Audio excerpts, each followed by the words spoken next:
kembali lagi bersama aku, Mama Papau. Oke teman-teman, di video kali ini aku akan ngebahas tentang perbedaan PMS dan tanda kehamilan. Nah, biasanya para wanita agak sedikit kebingungan ya membedakan ini ciri-ciri premenstruasi sindrom atau dia sedang hamil. Nah, biasanya perbedaannya ini tanda-tanda kita mau premenstruasi dengan tanda kehamilan itu hampir mirip ya teman-teman ya. Dan di situ wanita sering kebingungan. Nah, aku juga waktu setelah menikah itu aku sempat bingung ya, ini aku lagi mau halangan atau lagi tanda-tanda kehamilan seperti itu teman-teman.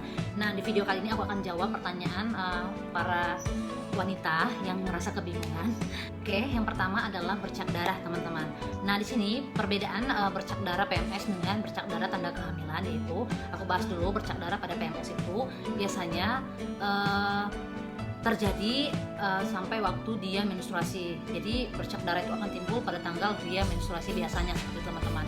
Terus keluarnya juga banyak ya, keluar darah PMS itu darahnya lebih banyak dan berlangsung selama seminggu ya teman-teman ya. Itu adalah bercak darah pada menstruasi. Nah, kalau bercak darah pada tanda kehamilan biasanya bercak darahnya itu berwarna terang atau merah muda seperti itu teman-teman. Itu juga terjadi bercak darah ini pada saat implantasi. Jadi pada hari ke-6 atau sampai 12 hari setelah terjadinya pembuahan teman-teman. Terus kenapa terjadinya bercak darah pada saat kehamilan? Karena menempelnya embrio tadi pada dinding rahim menyebabkan adanya bercak darah pada saat di awal kehamilan ya teman-teman. Dan ini terjadi lebih pendek siklusnya teman-teman. Jadi dia sebelum kita menstruasi timbul bercak darah, itu bisa jadi tanda-tanda kehamilan. Oke teman-teman, itu adalah perbedaan bercak darah pada PMS dan juga tanda-tanda kehamilan. Teman-teman bisa bedakan sendiri ya teman-teman ya, mana bercak darah yang karena premenstruasi dan mana bercak darah yang memang benar-benar adalah tanda kehamilan. Perbedaan yang kedua yaitu bisa dilihat dari rasa lelah ya teman-teman, atau perasaan lelah. Itu juga biasanya ibu-ibu atau wanita sering bingung ya, ini aku kok hari ini ngerasa lelah banget gitu, jangan-jangan aku nih hamil seperti itu. Nah, sebenarnya juga ada perbedaan antara premenstruasi dengan tanda kehamilan, yaitu rasa lelah ya teman-teman. Biasanya juga wanita hamil juga akan merasakan rasa lelah, dan sebelum menstruasi juga kita ngerasain rasa lelah. Nah, tapi di sini perbedaan antara rasa lelah yang premenstruasi dengan tanda kehamilan ini dapat dibedakan teman-teman. Nah, jadi kalau premenstruasi itu rasa lelahnya itu biasanya di awal ya teman-teman ya. Tapi kalau misalnya sudah berlangsung beberapa hari dia menstruasi, itu juga akan hilang teman-teman. Itu rasa lelah yang premenstruasi. Kalau rasa lelah yang dia adalah tanda kehamilan itu jadi sepanjang hari juga berminggu-minggu, bahkan selama kehamilan itu ada rasa lelahnya teman-teman. Nah, itu adalah perbedaan antara premenstruasi, rasa lelah yang dialami oleh premenstruasi dan juga rasa lelah yang ditandai kehamilan. Itu bedanya teman-teman ya. Dan kalau misalnya kita biasanya kalau orang menstruasi, kalau misalnya dia lelah gitu teman-teman atau kecapean gitu, dia bawa tidur dan biasanya hilang. Tapi kalau kehamilan biasanya kalau dibawa tidur pun dia tidak akan hilang, dan dia berlangsung lama ya teman-teman. Selama kehamilan mungkin dia akan terus merasakan kelelahan seperti teman-teman. Jadi teman-teman bisa bedakan rasa lelah yang premenstruasi dan juga rasa lelah yang memang adalah tanda-tanda kehamilan. Oke teman-teman, tanda-tanda premenstruasi dan tanda kehamilan juga bisa ditandai dengan ngidam atau pengen makan sesuatu secara berlebihan seperti teman-teman. Tapi bisa dibedakan kok ngidamnya orang premenstruasi dengan ngidamnya orang memang benar-benar hamil ya teman-teman. Apa sih yang dapat membedakannya? Jadi kalau premenstruasi itu, kalau keinginan makannya itu memang juga ada secara berlebihan, karena memang juga premenstruasi ini kan banyaknya keluar darah ya teman-teman di hari memang kita terjadinya menstruasi itu teman-teman. Dan keinginan makan itu juga biasanya meningkat ya teman-teman di waktu premenstruasi. Tapi premenstruasi ini meningkatnya makanan itu teman-teman biasanya nggak aneh-aneh ya teman-teman. Dia makan itu seperti biskuit atau pengen makan sesuatu, makan apa gitu teman-teman. Tapi itu juga akan berlangsung hilang teman-teman. Atau bisa juga meningkatnya pola makan itu ketika menstruasi itu juga bisa ditahan teman-teman. Nah, kalau tanda-tanda kehamilan itu atau ngidamnya seperti itu teman-teman biasanya lebih ke arah yang lebih unik ya teman-teman. Misalnya dia pengen makan beras, pengen makan es batu, pengen makan apa gitu teman-teman, dan itu nggak bisa ditahan teman-teman. Nah, kebanyakan seperti itu teman-teman ya. dan itu memang nyata ya teman-teman, atau banyak dirasakan oleh setiap wanita-wanita yang memang dia hamil seperti itu teman-teman. Nah itu perbedaannya teman-teman dari segi ngidam. Jadi kalau misalnya tadi PMS dia bisa ditahan, dan tapi kalau misalnya tanda-tanda kehamilan dia lebih gairah makan itu lebih meningkat dan nggak bisa ditahan biasanya. Seperti aku juga waktu hamil aku nggak bisa nahan, kalau aku pengen makan sesuatu aku harus dapat gitu teman-teman.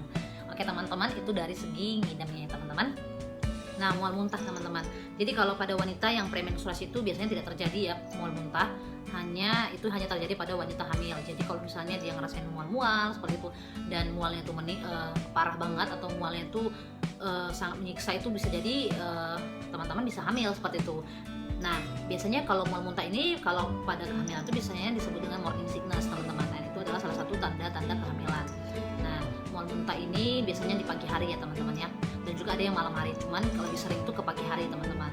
Nah ini bisa jadi teman-teman hamil kalau teman-teman mengalami namanya mual muntah, tapi kalau premenstruasi itu jarang yang mengalami mual muntah seperti itu teman-teman. Oke teman-teman, kram perut. Nah kram perut ini juga bisa dirasakan oleh wanita yang premenstruasi dan wanita yang hamil ya teman-teman. Dan gimana sih membedakan kram perut yang premenstruasi dengan kram perut sebagai tanda kehamilan?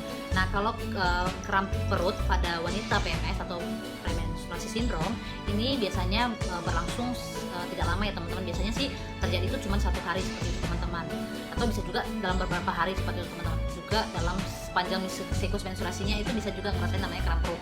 Tapi kalau kram perut yang pada PMS ini biasanya karena adanya perlukan ya dinding rahim. Jadi kalau misalnya sel telur itu tidak dibuahi, maka dia akan rontok dan akan jatuh seperti teman-teman. Jadi meninggalkan bekas luka ya teman-teman.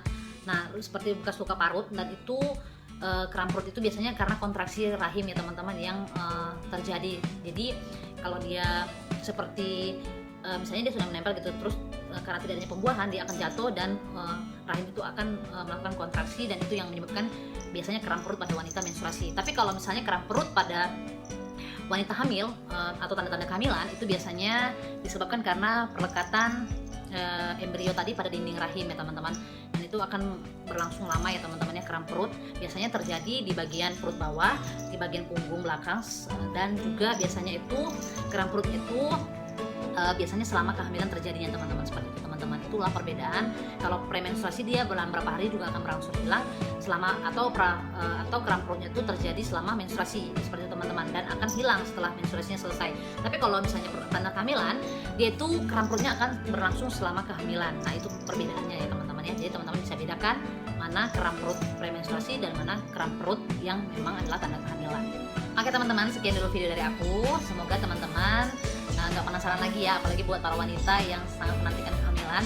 Kadang bingung ya membedakan mana sih tanda-tanda kehamilan atau tanda-tanda dia mau halangan seperti itu, atau premenstruasi sindrom. Nah jadi teman-teman bisa bedakan sendiri ya di rumah, seperti yang aku bilang tadi, kram perut, rasa ngidam atau pengen makan sesuatu, atau juga banyak perbedaan-perbedaannya teman-teman. Dan teman-teman bisa simak video aku dan bisa pelajari seperti apa perbedaan-perbedaan PMS dan tanda-tanda kehamilan. Oke teman-teman, sekian dulu video dari aku, semoga bermanfaat, dan jangan lupa teman-teman untuk like dan subscribe, dan juga jika ini bermanfaat buat teman-teman boleh di-share ke teman-teman yang lain supaya kita saling berbagi informasi teman-teman. Oke teman-teman, udah dulu ya, sekian dulu video dari aku, makasih udah nonton, bye-bye.